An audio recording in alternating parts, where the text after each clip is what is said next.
Jesús es conducido ante Pilatos.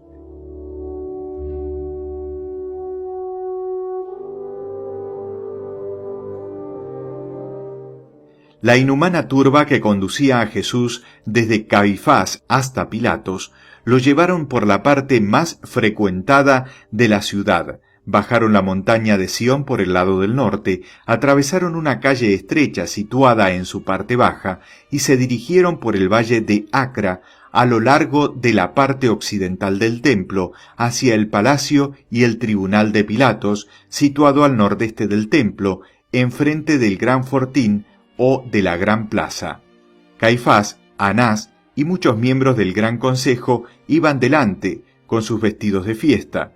Les seguían un gran número de escribas y judíos, entre los cuales estaban todos los falsos testigos y los fariseos que se habían destacado en la acusación de Jesús. A poca distancia seguía el Salvador, rodeado de una tropa de soldados y de 6 esbirros, los que habían asistido a su arresto.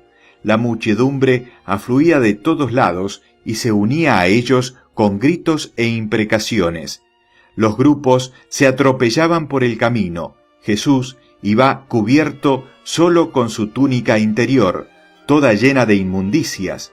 De su cuello colgaba la larga cadena que le golpeaba y hería las rodillas. Sus manos estaban atadas como la víspera. Los esbirros sostenían los cabos de las cuerdas que le habían atado a la cintura y con ellas lo conducían. Estaba desfigurado por los ultrajes de la noche, pálido, con la cara ensangrentada. Las injurias y los malos tratos proseguían sin cesar. Habían reunido mucha gente con objeto de hacer una desgraciada parodia de su entrada triunfal el Domingo de Ramos. Se burlaban llamándole rey y echaban en el suelo palos y trapos, le cantaban canciones que hacían alusión a su entrada triunfal entre ramos de palma.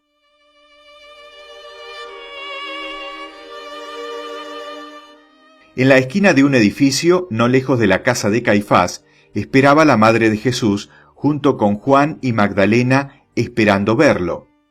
El alma de la Santísima Virgen estaba siempre unida a la de Jesús, pero impulsada por su amor, quería acercarse a él personalmente.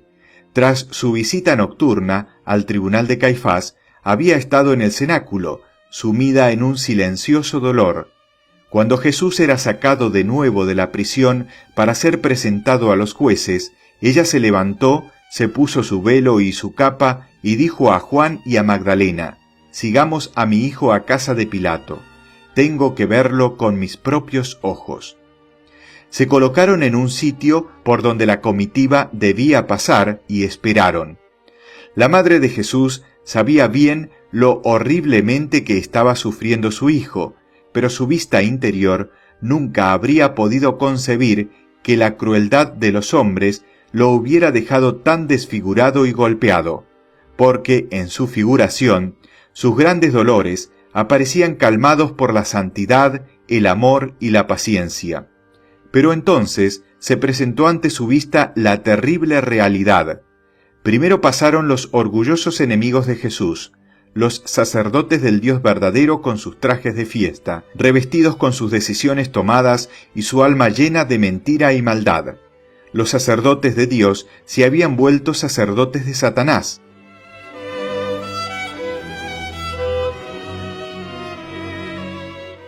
A continuación venían los falsos testigos, los acusadores sin fe y el pueblo con sus clamores.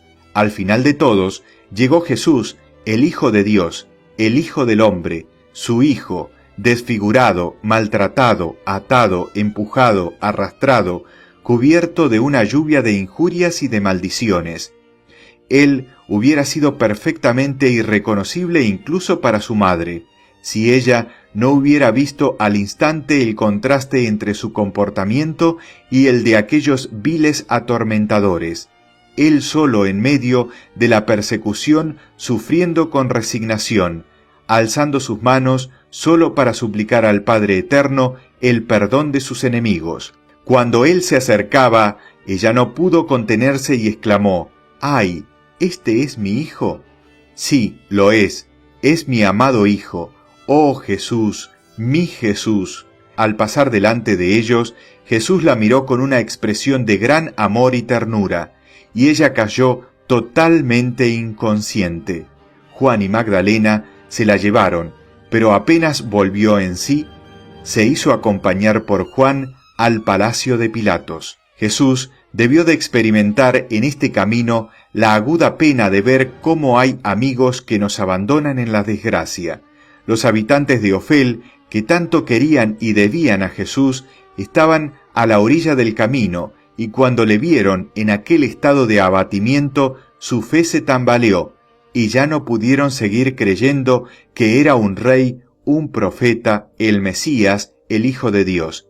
Y los fariseos utilizaban contra ellos el amor que habían sentido por Jesús.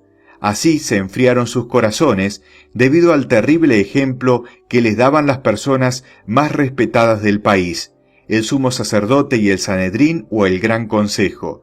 Los mejores se retiraron dudando, los peores se unieron a la turba en cuanto les fue posible, pues los fariseos habían puesto guardias para mantener el orden.